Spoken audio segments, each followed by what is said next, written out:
नाज़रीन, अरबी में रेत के ऊंचे और लंबे टीलों को हकफ कहा जाता है और हकफ के जमा अहकाफ है।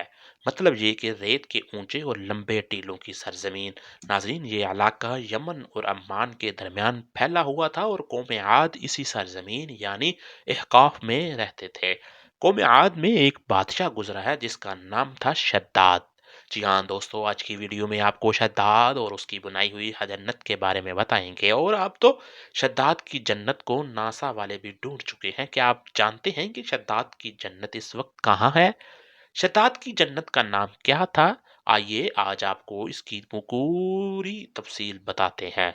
कौम आद की तरफ हजरत हूद अलैहिस्सलाम मबूस किए गए थे, लेकिन कौम आद की बदअमालियों के सबब जब इन्हें तबाह कर दिया गया तो हजरत हूद अलैहिस्सलाम हिजर मौत की तरफ हिजरत कर गए। इनकी रहायश अहकाफ के इलाके में थी। हजरत हूद अलैहिस्सलाम की वफात भी यहीं हुई और अहकाफ में बसने वाली इस कौम ने बहुत तरक्की की। अल्लाह ताला ने इस कौम को गैर मामूली कद वकामत और कुव्वत अता फरमाई थी। इनमें हर शख्स का कद कम से कम 6 गज का होता था और ताकत का ये हाल था, एक हाथ से दरख्त को उखाड़ लेते थे और बड़े पत्थर को बआसानी उठा लेते थे। ताकत में इनका कोई सानी ना था, इसलिए पूरे यमन पर काबिज हो गए। शद्दाद इस कौम को शद्दाद इस कौम आद का बादशाह था। शदीद शदीद और शद्दाद दो भाई थे। शदीद की वफात के बाद शद्दाद बादशाह बन गया। शद्दाद जब बादशाह बना तो उसकी सल्तनत यमन से इराक और बाज रवायत के मुताबिक ईरान तक फैल गई। बेहद मालो दौलत इकट्ठा हो गया। सल्तनत का ऐसा रोज मिला कि उस वक्त दुनिया में इसका कोई मुकाबला ना कर सकता था। बहुत से बादशाह और बहुत मुल्क शद्दाद के इशारों पर चलते थे। इसी तसल्लुत और गलबे की वजह से शद्दाद में गुरूर भर चुका था।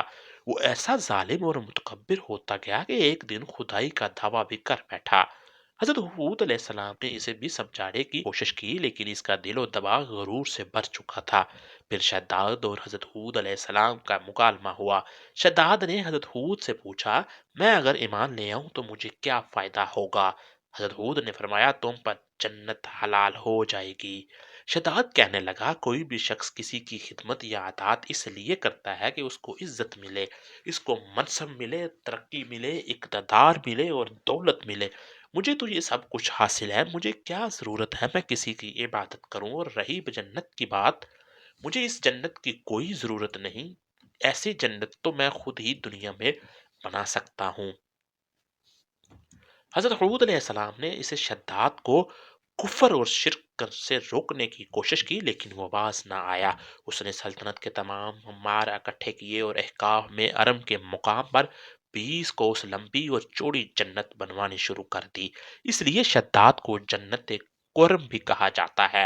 नाज़रीन, शद्दाद ने पूरी दुनिया से तामीराती काम के माहिरीन को अदन बजवाने का हुक्म दिया। दुनिया के सब हुक्मरानों को हुक्म दिया कि सोने चांदी की कानों से ईंटें बनवा कर अहकाफ भेजे। दुनिया के तमाम ममालिक से सोने और चांदी की ईंटें बनवा कर शद्दाद को भिजवा दी गई। इसकी बुनियादी इतनी गहराई खोदवाई गई कि पानी के करीब पहुंचा दी। फिर इन बुनियादों को संगे सुलेमानी से भरवा दिया गया और जब बुनियादें भरकर जमीन के बराबर हो गई तो इन पर सोने चांदी की ईंटों की दीवार चनी गई। इन दीवारों की लंबाई इस वक्त के गज के हिसाब से 100 गज मुकर्रर की गई। जब सूरज निकलता तो इसकी चमक से दीवारों पर निगाह नहीं ठहरती थी। यूं शहर की चार दीवारी बनाई गई। इसके बाद चार दीवारी के अंदर 1000 महल तामीर किए गए। हर महल 1000 सतूनों वाला था और हर सतून जौहरात से सजाया गया था। फिर शहर के दरमियान में एक नहर बनाई गई और हर महल में इस नहर से छोटी-छोटी नहरें ले जाई गई। हर महल में हौज़ और फव्वारे बनाए गए और इन नहरों की दीवारें और फर्श याकूत, जमद, मरजान और नीलम से सजा दिए गए। इन नहरों के किनारों पर ऐसी मसनूई दरख्त बनाए गए जिनकी जड़ें सोने की शाखें और पत्ते ज़मर्द के थे। इनके फल मोती, याकूत और दूसरे जवाहरात के बनवाकर इन पर टांग दिए गए। शहर की दुकानों और दीवारों को मुश्क ज़ाफ़रान और अमर व गुलाब से सेटल किया गया। याकूत और जवाहरात के खूबसूरत परिंदे चांदी की ईंटों पर बनवाए गए, जिन पर पहरेदार अपनी बारी बारी पर आकर पहरा के लिए बैठते थे। जब तामीर मुकम्मल हो गई तो हुक्म दिया गया कि सारे शहर में रेशम और जरदोनी के कालीन बिछा दिए जाएं। फिर नहरों में से किसी के अंदर پھر نہروں میں سے کسی کے اندر میٹھا پانی، کسی میں شراب اور کسی میں دودھ اور کسی میں شہد و شربت جاری کر دیا گیا۔ بازاروں اور دکانوں کو کم خواب اور ظریفت کے پرتوں سے آراستہ کر دیا گیا۔ ہر پیشے کے لوگوں کو وہاں کام پر لگا دیا گیا۔ دنیا بھر کے بادشاہوں کو شداد نے پیغام بھجوایا کہ ہر ملک اپنے انوکھے اور خاص پھل میری جنت یعنی ارم بھجوا دے گی۔ 12 سال میں یہ جنت مکمل ہوئی اور تمام امراء اور خلفاء کو منتقل کر دیا گیا۔ سارے انتظامات مکمل ہونے کے بعد شداد کو پیغام بھجوا دیا گیا کہ آپ کی جنت آپ کے استقبال کے لیے تیار ہے۔ ناظرین، شداد نے اپنے سب علماء کو ساتھ لیا اور پورا قافلہ بنا کر جنت کی طرف سفر کرنے لگے۔ راستے بھر میں وہ حضرت حود علیہ السلام اور ان کے ماننے والوں کا مذاق اڑاتا رہا کہ دیکھو اس جنت کے لیے یہ لوگ مجھے اللہ کی عبادت کرنے کا کہتے تھے۔ جنت کے دروازے پر پہنچ کر بولا، یہ دیکھو میری قدرت، میری دولت اور میری جنت، اس میں صرف مجھے ماننے والے ہی زندگی کا مزہ لوٹ سکیں گے۔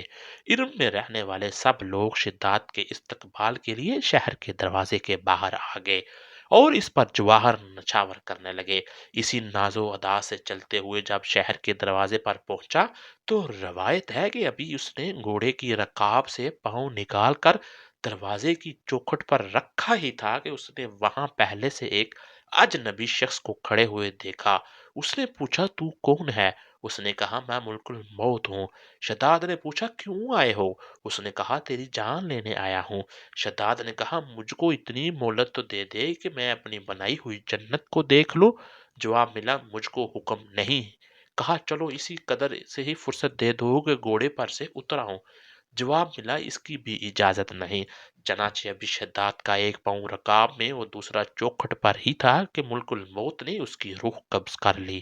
پھر اس کے بعد ایک ہولناک چیخ ماری۔ اسی چیخ حضرت جبرائیل علیہ السلام نے تمام شہر اپنی عالی شان سجاوٹوں کے ساتھ ایسا زمین میں سمایا کہ اس کے بعد اس کا نام و نشان تک باقی نہ رہا۔ قرآن پاک میں اس کا ذکر کچھ اس طرح ہوا کہ وہ جو ارم تھے بڑے ستونوں والے اور شہروں سے اس کی مانند کوئی شہر شاندار نہ تھا۔ اس قوم کے تذکرے کو کہانی سمجھتا اس قوم کے تذکرے کو کہانی سمجھا جاتا تھا، مگر اسی صدی میں اس شہر کے آثار برآمد ہوئے جو رابع الخالی کے اس حصے میں ہے جو آج کل عمان میں شامل ہے۔ اس کے آثار 1984 میں خلائی شٹل کی مدد سے ناسا نے دریافت کیے تھے۔ یہ شہر 3000 سال قبل مسیح سے لے کر پہلی صدی عیسوی تک اونٹوں کی اس کاروانی راستے پر آباد تھا جہاں سے ہند، عرب اور یورپ تک تجارت کی جاتی تھی، اور یہ اپنے زمانے کا ایک تجارتی مرکز تھا۔ روایت ہے کہ یہ شہر ایک عظیم طوفان سے تباہ ہوا۔ اسے 1000 ستونوں کا شہر کہا جاتا ہے۔ احقاف کا یہ علاقہ اس وقت عمان میں موجود ہے۔ قوم عاد اور قوم سمود باقی مان لوگ دونوں کے لوگ سلالہ شہر کے مضافات میں آباد تھے۔ حضرت ہود اور حضرت صالح کے مزار بھی سلالہ میں واقع ہے۔ ناسا کو 1992 میں عمان کے صحرا میں رے سے 13 میٹر نیچے ایک شہر دکھائی دیا۔ یہ ایک حیران کن دریافت تھی۔ اس پر کام شروع ہوا اور شہر کا سراغ ملا گیا، لیکن شہر کھودا نہ جا سکا۔ وجہ گندک تھی۔ وہ شہر پورے کا پورا گندک کے جوہڑ میں غرق تھا۔